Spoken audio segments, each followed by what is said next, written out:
you might be in the middle of something or whatever. So that's kind of a way to save as draft. All right.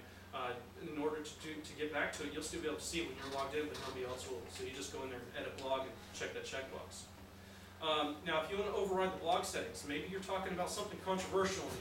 Maybe you're saying tables are better than CSS, right? You don't want all those flaming comments. You can uncheck this checkbox right here to not allow users to post comments because maybe you don't want them to post for some reason. That'll override the module settings that we just saw in the blog settings. All right. Another thing is display copyright notice at the bottom of your entry. What that's going to do, if we check that, I'm going to go ahead and check it. What that's going to do is, if we check that, it's going to give us an opportunity to create a copyright line. Obviously, you can see it works off the template. Copyright, a symbol, 2009, the year, and then your first and last name, or your display name, I think it uses actually. All right. You can edit that to be whatever you want. I do know of a use case to use that. I have used that myself on different sites. If you have multiple bloggers on your site, maybe you have guest bloggers and things like that, and maybe your agreement is that they own the copyright to their content, that might be a feature you might want to use. All right? Because your site copyright might say something else at the bottom. So you could use that. All right. So this is very simple. Anybody have any questions about this form? Very simple to use, I think. But you don't use it anymore? No, I haven't. I don't use that, and that's the next demo. That's the next demo, and I'll tell you why. Well, I already told you why I don't use it. I don't want to lose my stuff. Now, I just added that, but I didn't answer your question. All right, so we have this blog. Oh, did I? Oh, okay, never mind. I'm not logged in as admin. I'm looking for my control bar. All right, we added it there. Now our list of blogs is starting to grow, but we're not on the regular blog page. Now we're on the regular blog page. Now you can see on our blog list, by default, if we're not clicked into our separate section, we have a little bit of a difference here. You can see the read more link and pure CSS skinning, so that's the child blog we created. All right, so it's kind of working as a category. You see the little category tag there. All right, if we just go to our regular blog page, it gives us a path. So the regular blog is my DNM place, pure CSS skinning. So you can start to see that if you have a complicated blog that has nesting of different users or topics or whatever, you can see how it can start to get categorized, all right, and have some sort of organization to it, all right. And then it tells you how many comments, just simple stuff. Now, I told you to pay attention to the title we used earlier. The reason I told you that is when I click on that, look at the URL up here. It automatically creates an SEO-friendly URL, mostly. There are a few bugs with it. Well, one of them is a usability thing and a useless ability thing that I found. Certain characters aren't translated right, so things like an ellipsis, it puts in the stripped down HTML equivalent of it, right? So you have hello in your URL up there, and there's a few characters that were missed that will not translate correctly. I can't remember what they are off the top of my head because I've never used them. They're things that I think mostly other languages use. But that's useful. That's important. That's huge. When this feature came out, everybody's sitting there going, "Oh my God, DNM blog module is the best," because the purpose of your content is not just to go sit out there and nobody know about it, right? You want your blog content to be indexed. You want to be able to get to it for some reason. That may not always be the case. Like when I first started blogging, my whole purpose was to archive my own information, right? I wasn't necessarily putting it out there for everybody else. I'm like, I'll never remember this, but I'll write it down. And I did a blog entry. Next thing you know, I got a huge blog.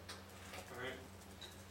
So that particular feature right there is huge. So pay attention to what you put your title in for your blog entry, because it's going to be up here in the title. You see they override the page title. Something I don't like about that though is if you have a long title for your blog name, or your page name, that gets preceded before. So the general rule with SEO is something like 25, 40 characters, something like that. After that, it starts ignoring whatever's in your page title. So if you have a long page title up there in your, when you get indexed, your page name or your post name might not get indexed properly. All right. So one of the modifications I've done to my blog, and if we get time, I'll show you how to do this. But one of the modifications I've done to my blog is I just recompile the blog module to put the entry title before the page title. See that? What's coming up in the next version of the blog module is you're going to be able to template that. So you won't have to change it. You just use template tokens, and this is going to, you have that a page title whenever you want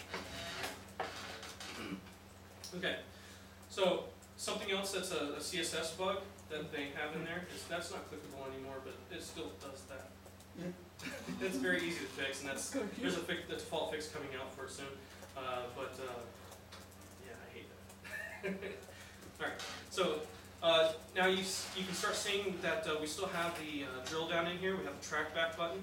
All right, just gives you the trackback technology to be able to go and implement that for yourself when allowed to be consumed. And then you have the comments. The cool thing about the comments is using Gravatar now.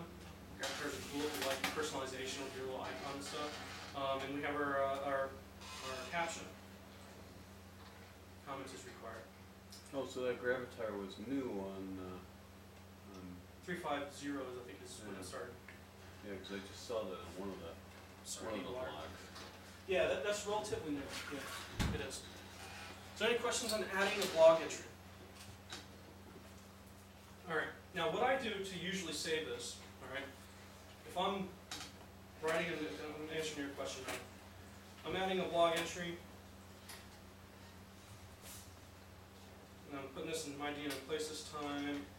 This is cool. And just say I have a whole bunch of content in here. Alright, I was in here for like 40 minutes, you know, I'm just down in it, and all of a sudden I have to go to a meeting or whatever, you know, I'm going for dinner, and I need to save this. Now, the editor here is in, you know, it's kind of like the WYSIWYG thing, so in the background, if you click source, there's HTML, right? So if you had some tables in there, maybe a whole bunch of CSS classes and images and stuff like that, you obviously don't want to spend the time to do that all over again for another 40 minutes of what you just already did and didn't save. So something I used to do, and for me, oops, I didn't click that. For me, it was the easiest way for me to do it. Before I clicked update, I would just go into the source, select all, copy, and I would just put it in my notepad, because I can rewrite my summary, I can rewrite my page title, but I am not rewriting it again, right? And then when I click update, if it didn't happen, I just redo it again. It takes me 2 minutes, and that's what I did to get around that. But there's other little things that people have done. Something else I will do. So you use that, you just cut it over after you use it and you put it back. You just make sure it's No, safe no, before you hit it would log me out, so I'd have to go in there and click add entry again, and then just put in the title and the summary again, and then paste in my HTML. Yeah. I'm sorry if I wasn't specific about that. But you'd write your blog right in that window? Yes, I would write it right here. I used to. Yeah. My next demo is showing you where I do it now. He's just saying, I mean, I've had to do that for commenting on other people's blogs. Well, yeah. It doesn't work all the time. Well, so yeah, comments on other blog sites, other WYSIWYG editors on any Yeah. other site, that's what I always do. If it's more than like 3 sentences I don't want to ever write again, I go and open up Notepad, copy it first, just in case. You know, because especially for me, because I don't like cookies being saved in my browser, so I have it disabled in every site unless I specifically enable it. So a lot of sites won't let me post that comment unless I enable cookies first. So that's really important to me. Then I have to go and enable cookies, refresh the page, and then go and post my information back in there and then click update, right, or paste my post. So that's something I get around it. Another thing that I did too, but I didn't. It's kind of it's not as user friendly. Is I would open up another tab, and every once in a while I'll switch to the other tab and click refresh. That'll do it too, because it'll renew your session. But you know, those are things you shouldn't have to do. So one of the new features coming up is save as draft, but I don't know the specifics of the architecture of how they did that. Hopefully, if it happens automatically, that's going to be a useful feature, and that'll get rid of this. Okay. So I answer your question effectively? Okay. Well, I don't know if it's effectively, but I think I answered your question. All right. So that's using the blog module just by itself. Any questions on that? You can extend your time from 20 minutes or longer by changing the length config file. You can, but you might not want to. There's a lot of things that come into play in changing your default time. So that's going to be a case-by-case basis, server-by-server basis. But you can't, I mean, if you're writing on somebody else's blog, you can't change the lookup thing. Exactly. If you're writing somebody else's blog, that's not affected. If you're using a shared hosting environment, it may not even take. Plus, there's consequences on the rest of the site. Yes, exactly. Yeah. For those of you who aren't familiar with IIS and what that entails, it by default, the 20-minute guideline is how long it saves your session in memory. So if it saves your session longer and you have a popular site, your memory is going to spike, all right? And you can possibly bring down other sites or the entire server, depending on your circumstances. Any other questions, comments before we move on? Did I really get it that well? You hit it right on the head. I was sleeping during my session, I don't You know. were just off.